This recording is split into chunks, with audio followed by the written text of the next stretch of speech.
अरविंद जी नमस्कार। हाँ जी, नमस्कार। सर 2024 से लोकसभा चुनाव के बाद जो है बिहार में राजनीतिक सरगर्मियां काफी तेज हो गई है, काफी वहां पे हलचल हो रही है, कम है, जिसको लेकर आज जो है दिल्ली में मंथन की जाएगी तकरीबन शाम को 5 बजे। क्या कहेंगे इस बार नीतीश जी को लेकर आप? नहीं, हमारा प्री पोल अलायंस है। विगत दिनों एक जी। आभास लोग लगा रहे हैं कि नीतीश कुमार हमें छोड़कर गठबंधन के साथ गए थे, लेकिन इस बार ऐसा कुछ नहीं जी। है। सवेरे भी हम लोग साथ में थे, अभी दिल्ली गए हैं और उनकी आश्वासन जी। है कि वो भारतीय जनता पार्टी के साथ रहेंगे, जो नेचुरल अलायंस है उसके साथ रहेंगे। और ऐसी कोई बात नहीं है, विपक्ष को ये भ्रम फैला रहे हैं और इस बार उनकी कोई दाल गलने वाले नहीं है। वो भ्रम में नहीं रहे। हमारी जितनी भी अलायंस है जिसके साथ 2024 का चुनाव हम लड़े हैं, सभी जी। दल हमारे साथ हैं, एकजुट है और सरकार मोदी की ही बनेगी। कहीं इसमें कोई शक नहीं है। और बिहार के जो भी हमारे अलायंस है, चाहे हम हैं या फिर लोजपा है, रामविलास हैं, जदयू है, सभी हम जी। लोग एक साथ हैं और इसमें कहीं से कोई शक नहीं है। और विपक्ष का इस तरह की शगुफा फैलाना उनका काम है। जी। सर आप लोगों ने लोकसभा चुनाव में काफी मेहनत करी है, चाहे हम किसी भी राज्य की बात करें।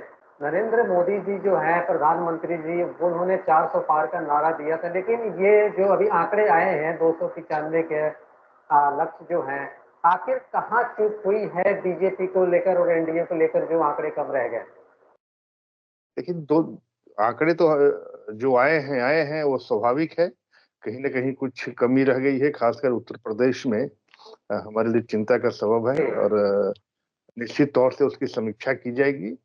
और जहां तक टारगेट तो हमेशा ऊंचा रखा जाता है, उच्च रखा जाता है। हम उस टारगेट को लेकर चले थे और हमें ये विश्वास था कि जी। जनता 300 से ऊपर देगी। और हम उस आंकड़े तक नहीं पहुंच पाए, लेकिन हमें जनता पे भरोसा है, विश्वास है। फिर इस बार जो मैंडेट दिया है वो मोदी के फेवर में दिया है, मोदी के प्रति आस्था है। सरकार बनाने का मैंडेट हमें दिया है, हम सरकार बनाएंगे और इस 5 साल में जो भी कहीं कमी रही है उसका आकलन करेंगे।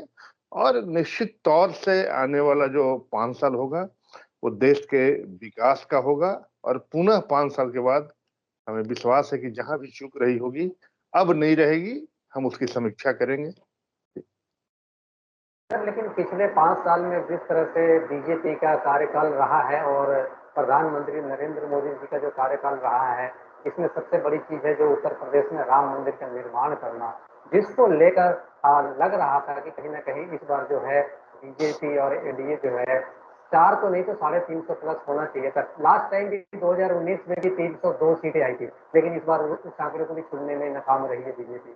क्या लगता है कहीं ना कहीं ये जो मुद्दे थे राम मंदिर के और भी कई मुद्दे थे, क्या ये जमीनी हकीकत जो है वहीं तक सीमित रह गई है? नहीं, जमीनी जमीनी है हकीकत तो यही है कि राम मंदिर बना, इतना बड़ा मसला था उत्तर प्रदेश में। जो इस पर लोग जी। सियासत कर रहे थे, कितनी जाने गई थी।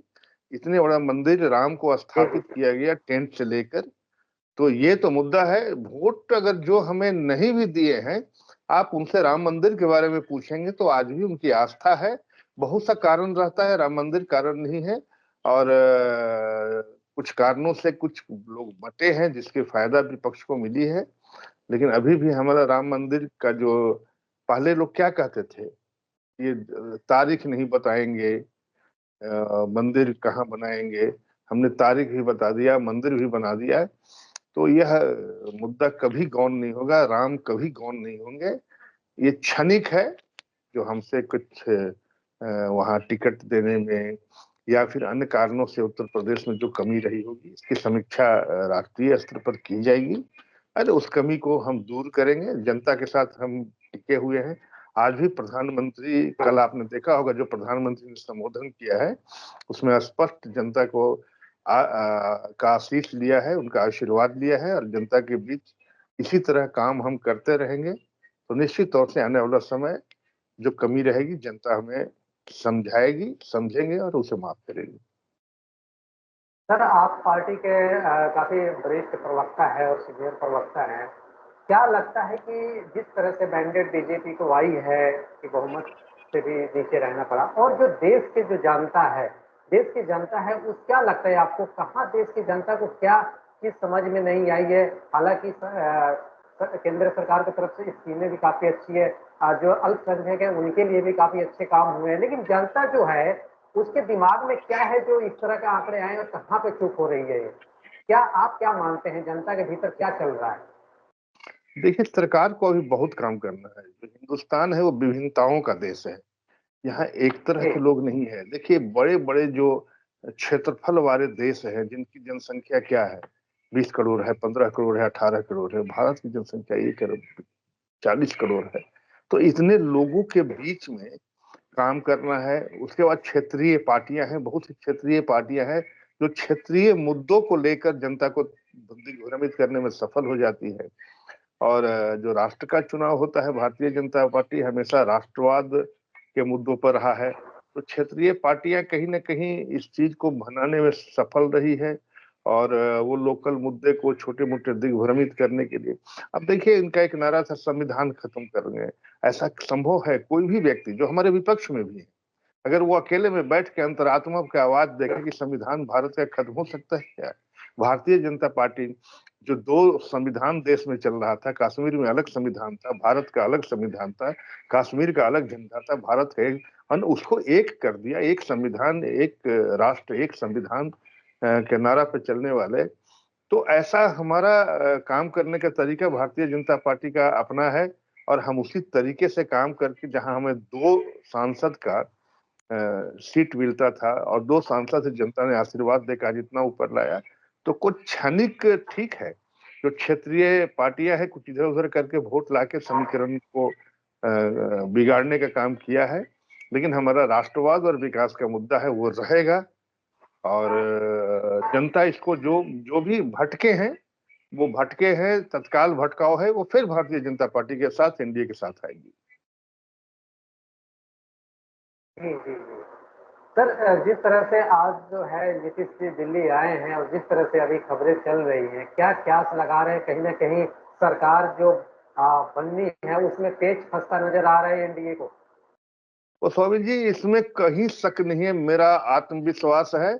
और जितना जी। मैं समझ पाया हूँ, नीतीश जी अब वो दोबारा गलती नहीं करेंगे, उनका आश्वासन है। उनके अदर दल के राजीव रंजन जी भी, ललन सिंह, वो दिल्ली गए हैं, संजय झा वहां दिल्ली में है, सबसे हम लोग की बात हुई है। कहीं से ऐसी कोई बात नहीं है। ये एक भ्रम फैलाया जा रहा है, और जनता समझ लेगी। अगर सरकार बन जाएगी, हमारे साथ रहेंगे, तो जो भ्रम फैला रहे हैं उनको कहने के लिए क्या बच जाएगा? वो जनता को जवाब देंगे, आप लोग को जवाब देंगे। तो ऐसी कोई बात नहीं है, बिल्कुल इंटैक्ट है, सरकार बन रही है। और नीतीश जी नेचुरल अलायंस है, हमारे साथ है। सर, इंडिया गठबंधन की आज एक बयान आया है, वो साफ तौर पे कह रहे हैं उनके नेता की नीतीश जी जो है शाम को मीटिंग है, लेकिन उससे पहले जो है नीतीश जी अच्छे फैसले लेंगे और वो फैसला जो है इंडिया गठबंधन के हक में होगा। तो क्या अंदाजा लगाया जाए इसका? नहीं, देखिए, नीतीश जी अच्छे फैसले ले चुके हैं। मैंने कहा ना कि नीतीश जी फैसला ले चुके हैं, और एनडीए के साथ चुनाव लड़े हैं, एनडीए के साथ हैं, और आने वाला समय भी वो एनडीए के साथ रहेंगे। कहीं इसमें कोई भ्रम की स्थिति नहीं है। मैंने कहा ना कि अगर अब सरकार बन जाती है, उसके बाद फिर हम आप सामने रहेंगे, और फिर आप उनसे भी जवाब मांगेंगे कि क्या हुआ। तो हमें ये विश्वास ही नहीं, अटूट विश्वास है कि हम एकजुट हैं, और नीतीश जी भी हमारे साथ हैं। सर, जिस तरह से तेजस्वी यादव और नीतीश जी का एक साथ आना, ये क्या मायने रखता ये महज संयोग है। देखिए, यही भ्रम फैलाने की है? जनता में कोशिश की जाती है, सच्चाई कुछ और रहता है। अब जिस फ्लाइट से नीतीश जी को जाना था, उस फ्लाइट से तेजस्वी जी ने भी बुकिंग करा लिया। तो ये तो ऐसा थोड़े ही कि एक फ्लाइट से जा रहे हैं, ठीक है। वो इस भ्रम को फैला रहे हैं, लेकिन वो भ्रम भ्रम ही रह जाएगा। सच्चाई यही है कि वो हमारे साथ है, और हम बिल्कुल इंटैक्ट हैं। सर, क्या क्या नीतीश जी में और बीजेपी, जेडीयू और बीजेपी में कोई डील हुई है इस तरह का खबर, जैसे कि अभी ये खबर ये भी आ रही है कि उप प्रधानमंत्री जी का नीतीश जी का ऑफर किया जा रहा है, कुछ ऐसा, क्या आप कहेंगे? अब देखिए, इस पर तो, इन मुद्दों पर ही तो बड़े मुद्दे हैं ना। जब भी कोई पार्टी आपस में बैठती है तो चर्चाएं होती है, डील इसको क्या क्या कहा जाएगा। जब हमारे स्वाभाविक एलान से, इसके पहले भी आप देखे होंगे कि हमारे जितने भी पार्टी गठबंधन में रहे हैं, सबकी सहभागिता रही है, सब सरकार में रहे हैं। और बिल्कुल हमारा गठबंधन जो रहा है, सरकार में रहे हैं, हमने कभी किसी को अलग नहीं किया। और भारतीय जनता पार्टी का भी इस बार भी बातें हो रही होगी। ये डील नहीं होता, ये स्वाभाविक प्रक्रिया है राजनीति में। सबको इच्छा रहती है कि हमारा मैक्सिमम पार्टिसिपेशन हो, ज्यादा से ज्यादातर हमारे मंत्री बने, ये स्वाभाविक चीज है, ये कोई चीज नहीं है। और सबको सहभागिता मिलेगी। जी, तो बीजेपी क्या श्योरिटी लेती है कि अब की बार जो नीतीश जी जो पलटी नहीं मारेंगे और वो बीजेपी के साथ ही रहेंगे? क्या आप लोग का पूरा विश्वास है इस क्या ऐसे कायम रहेंगे नीतीश जी? बिल्कुल 100%, क्योंकि सर देखिए, 100%। जी, क्योंकि आंकड़े जो है अभी शाम को ही जैसे मीटिंग समाप्त होगी, क्लियर हो जाएगा। तो इससे पहले हम आपसे राय जानना चाहते हैं, क्या कहना चाहेंगे? अच्छा, हमारा तो पूर्ण विश्वास है, भारतीय जनता पार्टी का पूर्ण विश्वास है। हम विश्वासी हैं और दूसरे पर विश्वास करके चलते हैं। तो आप, जहां तक हमारी भारतीय जनता पार्टी की, तो भारतीय जनता पार्टी का पूरी तरह आस्था, विश्वास सब है उनके प्रति। जी, जी, जी। क्योंकि आज के डेट में, आज के तारीख में नीतीश जी को किंग मेकर के रूप में देखा जा रहा है। अगर वहीं हम साउथ की बात करें, चंद्रबाबू बाबू नायडू जी को, उनको भी लेकर भी चर्चाएं गर्म है कि कहीं ना कहीं विपक्ष जो है उनको भी बरगलाने की कोशिश करे। कहीं ना कहीं ये जो दो दलें जो हैं, ये ही जो दल जो है कहीं ना कहीं इंडिया गठबंधन को जो है सरकार बनाने के मंसूबे तक पूरा कर सकता है। कि आप भी जानते हैं कि इनके पास कितनी सीटें हैं। देखिए, गठबंधन की सरकार में किंग मेकर कोई नहीं होता है। और जो अभी 2024 का चुनाव हुआ है, इसमें तो किंग एक ही जी, व्यक्ति है, वो है मोदी। पूरे हमारी जो अलायंस है वो मोदी के नाम पे लड़ा है। मोदी की घोषणा अब होगी ऐसा नहीं, मोदी के नाम पर चुनाव लड़ा गया है। तो किंग मेकर तो जितने दल है सभी किंग मेकर है, सब मिलके किंग बनाएंगे। और किंग बनाएंगे नहीं, ये मान के लड़े हैं कि हमारा जो नेतृत्व करेगा, वो नेतृत्व करता प्रधानमंत्री का चेहरा माननीय नरेंद्र भाई मोदी हैं। और वो अभी भी हैं जी, और सर्वमान्य हैं, जनता का भरोसे के लायक हैं। इसलिए किंग मेकर कोई नहीं है। और हमें लगता है कि जनतंत्र, लोकतंत्र में किंग कोई नहीं होता है, जनता का प्रतिनिधि होता है और वो उसका नेता होता है। तो नेता तो निश्चित तौर से, जब प्री पोल अलायंस में ही नरेंद्र मोदी को मान के लड़ा गया है, तो स्वाभाविक है कि नरेंद्र मोदी हमारे नेता है और सभी का भरोसा नरेंद्र मोदी पर है।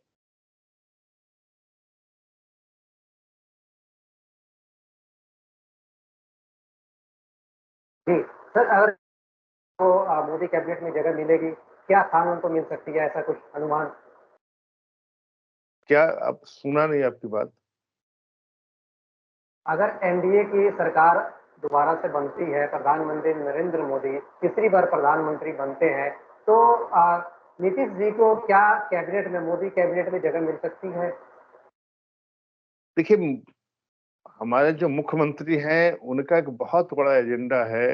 वो बिहार को लेकर चले हैं, बिहार के विकास को केंद्र में पहले भी मंत्री रह चुके हैं, उनका पुराना अनुभव है। और बिहार जी, के मुख्यमंत्री हैं। तो यह निर्णय तो, अब आने वाला वहाँ जो मीटिंग होगी, बैठक होगी, उनके बीच में, हमारा दायरा तो एक प्रवक्ता का है, हम पार्टी की बात को रख सकते हैं। लेकिन सरकार में कौन जी, आएंगे नहीं आएंगे, नीतीश जी क्या बनेंगे, या वो किसी का नाम रिकमेंड करता है, ये तो सब मीटिंग में तय होगी। सर, खबर ये भी आ रही है कि आज सुबह जो है डिप्टी मुख्यमंत्री सम्राट चौधरी जी मिलने गए थे नीतीश जी से, लेकिन उन्होंने मिला, साफ तौर पर उन्होंने मना कर दिया मिलने से। तो इसको भी क्या देखा जाए, क्या इस तरह का क्या खबर है? नहीं, एक खबर कहाँ से आ रही है? ऐसे तो कोई खबर नहीं है। एक चैनल ने यह खबर गलती से चला दी थी, इसने जी, स्वीकार किया कि गलती हो गई, ऐसे बात नहीं थी। ये खबर कल ही चली थी। मुख्यमंत्री की जी, एक स्वाभाविक जी, प्रक्रिया है, जब चुनाव के नतीजे आ रहे थे, नतीजे आना शुरू हुए, तो हमारे सम्राट चौधरी जी भारतीय जनता पार्टी के अध्यक्ष है, वो मुख्यमंत्री आवास गए, घंटों बैठे हैं, दोनों में बात हुई है। ऐसी तो कोई खबर नहीं है, ये झूठी और अफवाह है, इस तरह की कोई बात नहीं है। दोनों में बातचीत हुई है, बातचीत करके फिर सम्राट चौधरी जी आए हैं, हम लोग साथ बैठे हैं, इसलिए इस तरह की कोई बात नहीं। ठीक सर, अगर हम आरजेडी की बात करें, तेजस्वी यादव जी की, तो उनका आंकड़ा उन्होंने काफी गठबंधन को लेकर उन्होंने काफी लक्ष्य की बात की थी, लेकिन जो 17,000 या 17 लाख जो नौकरियों की उन्होंने बात की थी, उनका ये जादू चला नहीं। आप तो बिहार से हैं, क्या कहेंगे कि क्या इस बार बिहार वालों ने वाकई में आरजेडी को नकार दिया, मात्र 4 सीटों पर सीमित रह गए? ये तो देख रहे हैं, देखने की बात है। अगर जनता उनकी बात को स्वीकार करती तो उन्हें जितने सीट पे लड़े थे उसकी आधी भी तो मिल पाती, तो आधे तक भी नहीं पहुंच पाए। 23 सीट पर चुनाव लड़े थे, तो जनता बिल्कुल उनको नकार दी है। देखिए, कुछ जगह समीकरण का वोट और कुछ जो हमारे बीच वाले कुछ लोग खड़े हो गए हैं बगावत करके, या है वो वोट काटे हैं, इसके चलते उनकी जीत हुई है। स्वाभाविक जीत उनका किसी क्षेत्र में नहीं है। आरा में देख लीजिए, बक्सर में देख लीजिए, तो इन सब काराकाट में जो जीते हैं, इसमें पवन सिंह खड़े हो गए, आनंद मिश्रा बक्सर में खड़े, जहानाबाद में अरुण कुमार खड़े हो गए हैं। तो ये वोट हमारे ही कैंडिडेट कहीं ना कहीं जो थे उनके खिलाफ कुछ पार्टी से जुड़े हुए और पार्टी में आस्था रखने वाले लोग खड़े हुए हैं, वो लोग कुछ वोट काट लिए, इससे उनकी जीत हुई है। स्वाभाविक जीत उनका ये भी चार नहीं है, इसलिए वो मुगालते में नहीं रहे और जनता तो नकार चुकी है। अब देखिए, बिहार की जनता ठीक है, कुछ को आप प्रलोभन देकर कुछ वोट ले सकते हैं, लेकिन सामान्यतः जिसने बिहार के नरसंहार का दौर देखा है, जिसने देखा है कि 5 बजते घर से कोई निकलते नहीं थे, क्या फिर वो चाहेगा? और आप देखें ना, इस चुनाव में भी लालू जी की दोनों बेटियां जहां लड़ी, उन्हीं दोनों जगहों में खून खराबा हुआ, गोलियां चली और कहीं नहीं चली। तो इस तरह की चीजें नहीं है, जनता बिल्कुल नकार चुकी है और जनता नहीं चाहती है। जनता अमन पसंद चाहती है, विकास चाहती है। जिस तरह हमारे एनडीए की सरकार ने बिहार में रोड, बिजली, लॉ एंड ऑर्डर पर काम किया है, वो काफी सराहनीय है और हमें मौका मिला है। आगे भी डबल इंजन की सरकार रहेगी, काम करेगी, इसलिए जनता हमारे साथ है, इसमें कोई शक नहीं। सर, इंडिया गठबंधन दावे कर रही है सरकार बनाने की, क्या कहेंगे? प्रजातंत्र में किसे रोक है, किसे छूट है? सबसे बड़ा जनता होता है। जनता ने आपको मैंडेट दिया ना, सरकार कैसे बनाएंगे? तोड़ जोड़ खरीद फरोख्त कर सरकार बनाएंगे क्या? और हमें नहीं लगता है कि जो हमारी स्वाभाविक अलायंस है, कहीं से उन्हें कोई जगह मिलने वाली है, कोई समर्थन उन्हें मिलने वाला है। तो ये कैसे बनाएंगे, इसको तो वो बेहतर तरीके से बना सकते हैं कि ये आंकड़ा 2,272 का आंकड़ा कहाँ से लाएंगे, ये दो बताएंगे। चलिए सर, फिर ये श्योरिटी माना जाए कि नीतीश जी कहीं नहीं जा रहे एनडीए छोड़ के? हाँ बिल्कुल, हमें विश्वास ही नहीं, पूर्ण विश्वास है कि वो कहीं नहीं जाएंगे, हमारे साथ हैं और रहेंगे।